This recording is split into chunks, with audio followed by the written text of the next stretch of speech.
হযরতে আবু সাঈদ খুদরি রাদিয়াল্লাহু তাআলা আনহু হতে একটা হাদিস বর্ণনা।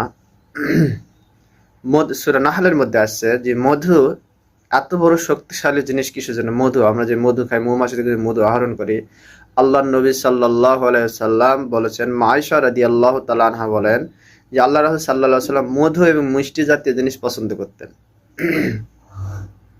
হযরতে আবু সাঈদ খুদরি রাদিয়াল্লাহু তাআলা আনহু রাসূল সাল্লাল্লাহু আলাইহি ওয়াসাল্লামের কাছে এসে বলেন, ইয়া রাসূলুল্লাহ, আমার ভাই খুব পেটের ব্যথা বা পেট খারাপে অসুস্থ হয়ে পড়েছেন, আমি এখন কি করতে পারি? আল্লাহ নবী মুহাম্মদ রাসূলুল্লাহ সাল্লাল্লাহু আলাইহি সাল্লাম বললেন, হে সাঈদ, তুমি মধু তাকে পান করাও।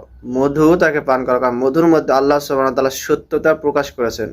কি করেছেন? মধুর মধ্যে সত্যতা প্রকাশ করেছেন। সূরা নাহলের ৭০, ৬৮ এদিকে ৭০, ৬৮, ৬৯, ৭০ আয়াতে এদিকে পাবেন যে আল্লাহ সুবহানাহু ওয়া তাআলা মৌমাছিকে আদেশ করেছিলেন যে তোমরা ঘরের ছাদে বা পাহাড়ে বা গাছের ডালে তোমরা মৌমাছিরা বাসা বাঁধবে এবং বিভিন্ন ফুল থেকে তারা মধু সংগ্রহ করে সেখানে তারা পানি জাতীয় আকারে বসাবে চাকের মধ্যে, সেখান থেকে সেই মধু হবে, সেগুলো মানুষের পান করবে, মানুষের রোগ বিধি দূর হয়ে যাবে।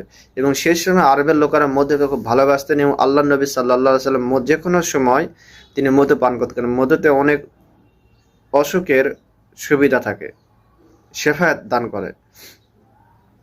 হযরত আবু সাঈদ খুদরি রাদিয়াল্লাহু তাআলা আনহু নবী সাল্লাল্লাহু আলাইহি সাল্লামের কথা আদেশে তিনি হযরত তার ভাইকে যায় মধু খাওয়ালেন। তিনি আগের চাইতে আরো পেট বেশি খারাপ হয়ে গেলেন। তিনি ফিরে এসে নবীজিকে বলেন, ইয়া রাসূলুল্লাহ, আমার ভাইয়ের তো অবস্থা আরো খারাপ, তিনি তো আরো পেট খারাপ বেশি হয়ে গেছে। নবী সাল্লাল্লাহু আলাইহি সাল্লাম তাকে বললেন, তুমি আবার তাকে মধু পান করাও। দ্বিতীয়বার যখন তাকে মধু পান করা তো সে অবস্থা আরো খারাপ হয়ে দিয়ে গেল।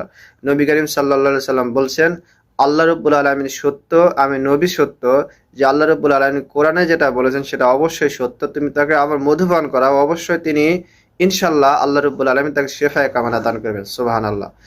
হযরত রাসূল করিম সাল্লাল্লাহু আলাইহি সাল্লাম যখন তিনবার এই কথাটা বললেন, হযরত আবু সাঈদ খুদরি রাদিয়াল্লাহু তাআলা আনহু তখন যা তিনি মধু পান করালেন, আল্লাহ রাব্বুল আলামিন তাকে শিফায়ে দান করলেন।